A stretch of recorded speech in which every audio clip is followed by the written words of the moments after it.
Bonjour à tous, me revoilà pour parler d'éducation, mais plus spécifiquement des classements des meilleures universités d'Afrique. Et encore plus spécifiquement de la place de nos universités de la sous-région francophone dans ce classement. La semaine passée, le classement des meilleures universités d'Afrique est paru. Inutile de rappeler l'importance de ce classement. Toutes les universités du monde ont les yeux rivés sur ces classements parce qu'ils servent de thermomètre. Ils nous situent sur l'état de santé de nos universités. Et aussi, le grand public fonde son avis en se basant sur ces classements. J'ai assez fait durer le suspense. Je vais vous révéler quels sont ces établissements, quelles sont ces universités de la sous-région qui font partie de ce classement. On retrouve l'Institut national polytechnique Félix Houphouët-Boigny de la Côte d'Ivoire, qui occupe la première position au niveau de la sous-région francophone, mais au niveau plus global de l'Afrique francophone dans le classement, il est juste le numéro 2, après l'université Mohamed V de Rabat. Ensuite, on retrouve l'université Gaston Berger du Sénégal et enfin l'université d'Abomey-Calavi du Bénin. Donc, félicitations à ces établissements qui se retrouvent dans le classement. Mais on va se calmer un peu. Parce que dans ce classement de 150 universités, la sous-région francophone n'est représentée que par trois établissements. Le Sénégal n'est représenté que par un seul représentant, la Côte d'Ivoire pareil et le Bénin n'y échappe pas. Et disons-le nous, c'est très peu.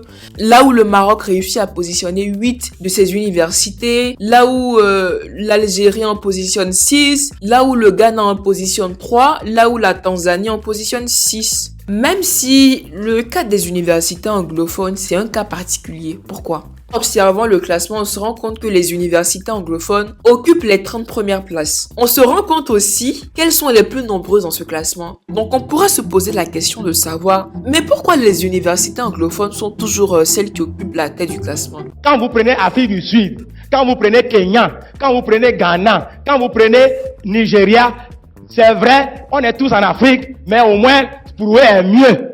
On est d'accord qu'ils ont un bon système, mais nous aussi, on transmet aussi de bonnes connaissances à nos étudiants. Les francophones ne sont pas moins intelligents que les anglophones, n'est-ce pas? En fait, la réponse se trouve dans les critères qui sont utilisés dans ces classements.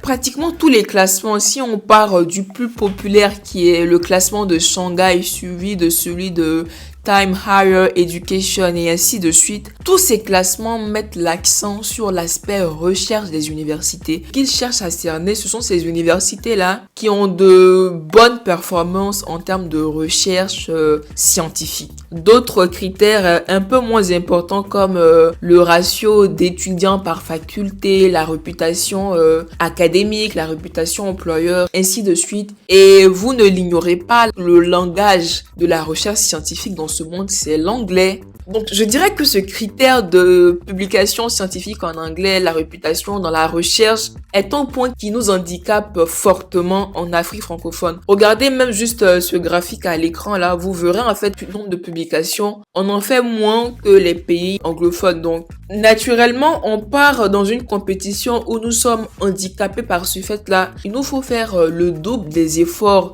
des universités anglophones pour être bien classés dans ces classements-là.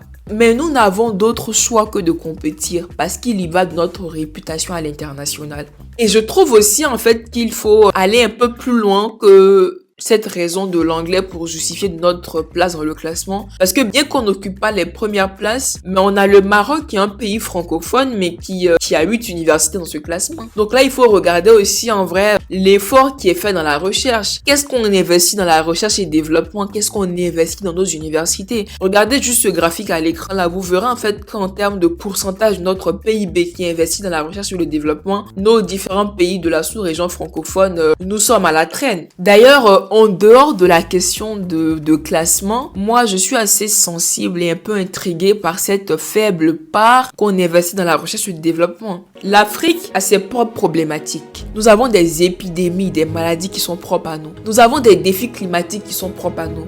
Nous avons des défis dans l'agriculture, des défis dans la construction. Mais si nous n'investissons pas dans la recherche scientifique, dites-moi qui viendra répondre à nos problématiques? Qui fera la recherche? Et ceci m'amène à vous parler des solutions que j'ai identifiées pour nous permettre d'être mieux classés et mieux nous illustrer à l'international. Le premier point, c'est d'investir, de renforcer nos systèmes de recherche. Donc, il faut que les États investissent un peu plus dans la recherche, qu'ils soutiennent davantage les universités, parce que nos universités ne peuvent pas se cantonner qu'à être des lieux de formation de futurs cadres. Non, il faut qu'elles alimentent la recherche scientifique, la production de connaissances. Le deuxième point, c'est plus de collaboration entre nos instituts de recherche de la sous-région. Le troisième point, c'est de nouer plus de partenariats internationaux pour renforcer nos systèmes de recherche. Donc, le dernier point qui pourrait paraître à certains comme un détail, mais pour moi qui a toute sa place dans le flot des solutions qu'on produit,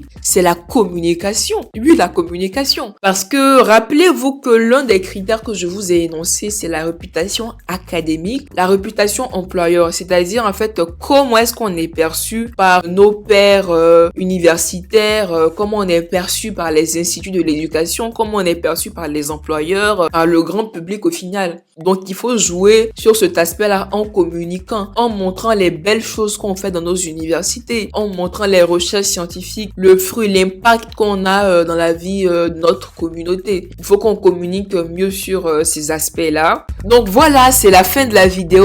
Merci de m'avoir suivi. Je suis très intéressée à connaître dans les commentaires, selon vous, qu'est-ce qui explique cette situation, le fait qu'on soit aussi mal classé, et enfin les solutions qu'on a pour remonter la pente. Donc je vous remercie et à la prochaine.